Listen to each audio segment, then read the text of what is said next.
Gulkamarın kıssasy ýa-da daşary ýurtlarda bilim alan ýaşlar işçilikden kösenýär. Darganaty etrawynyň çarwadar geňeşliginiň ýaşaýjysy Gulkamar howpsuzlyk ýagdaýlary sebäpli ady ütgedildi. 5 ýyl ol Belarusyň döwlet universitetini tamamlap, öz hünäri boýunça rahmet ýoluna gadam basmak umydy bilen Türkmenistany dolany. Ol hünäri boýunça ykdysatçy bugalter, ýöne ol öz urundan iş tapman ýaňy ýakyna çenli Türkmenawatda bir kafede işleýärdi. Günlük 25 manat pul gazanýardy. Ykdysatçylyk ardy böden Gulkamar koronavirus çäklendirmelerinden soň bar işini hem ýitirdi. Sebäbi onuň işleýän kafesi ýapyldy. Gulkamaram özi ýaly ençeme işsiz ýaşlaryň hataryna goşuldy. Bu habarymyz Gulkamar ýaly daşary ýurtlarda bilim alyp ýurtda işsizlik derdine duçar bolan ýaşlaryň durmuşy barada bolar. Azatlyk radiosynyň habarçysy Farab we Darganaty etraplaryna daşary ýurtlarda bilim alan ençeme ýaşlaryň işsizlikden kösenýänligini habar berýär. Onuň sözlerine görä soňky 5 ýylda daşary döwletleriň ýokary hujaýlaryny tamamlap ýurda dolanan ýerlerçe Darganatyly we Farably ýaşlar häzirki wagtda ýa işsizlikden kösenýär ýa-da agyr işlerde zähmet çekip gün göderen aýlaýar.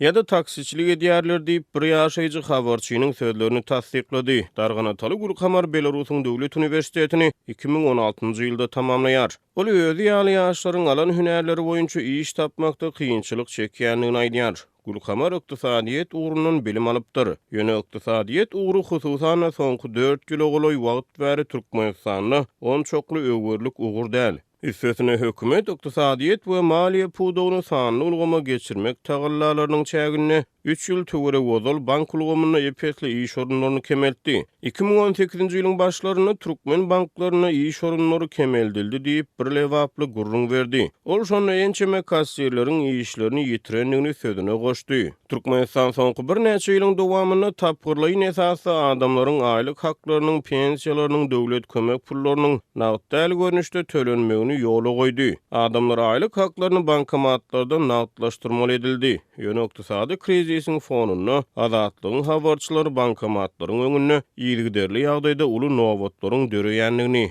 adamlaryň bankomatlardan pul nagdlaşdyrmakda uly kynçylyklary başdan geçirýänliklerini habar berýärler. Synçylar dünýäde maliýe pudawyny sanly ulgama geçirmegiň açaçanyga goşunt goşýanyny aýdýar. Ýöne beýleki tarapdan adamlaryň iş orunlarynyň awtomatlaşdyrylmagy olaryň eklenç çeşmelerine yaramaz täsir edýär. Gulkamaram şeýle kynçylyga sebäp bolan ýaşlaryň biri. Onuň edýän işini inni bankomatlar ýerine ýetirýär.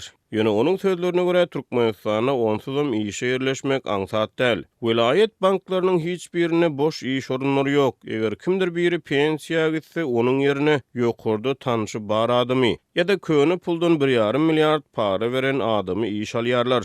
Ýöne köy maşgalalar bu parany berip bilmeýärler. Şonuň üçin işsiz ýokary bilimli ýaşlar gitdigiçe köpelýär diýip ýagdaýdan habarly bir ýaşaýjy Azatlygyň habarçysyna gurrun berdi. Habarçy bilen anonim şertde gurrundaş bolan bir ýerli hünärmen türkmen kanunçylygyna görä iş berijileriň orta hünär diplomly işgärleri islen wagtlary işden boşatmak hukugyny iýedigini gurrun berdi. Ol bu ýagdaýyň kanunyň Rüstem ýurdunyň hukuk normalaryna gawat gelmeýändigini aýtdy. Korrupsiýa höküm sürýär diýip ol sözüne goşdy. Türkmenistanyň hökümeti ýurtda işsizligiň hakyky derejesini görkezýän sanlary köpçüligi äşkar etmeýär. Soňky ýyllarda ýitileşen ykdysady krizis köp sanly Türkmenistanlyny eklenç gözlegine daşary ýurtlara çykmagy terdi.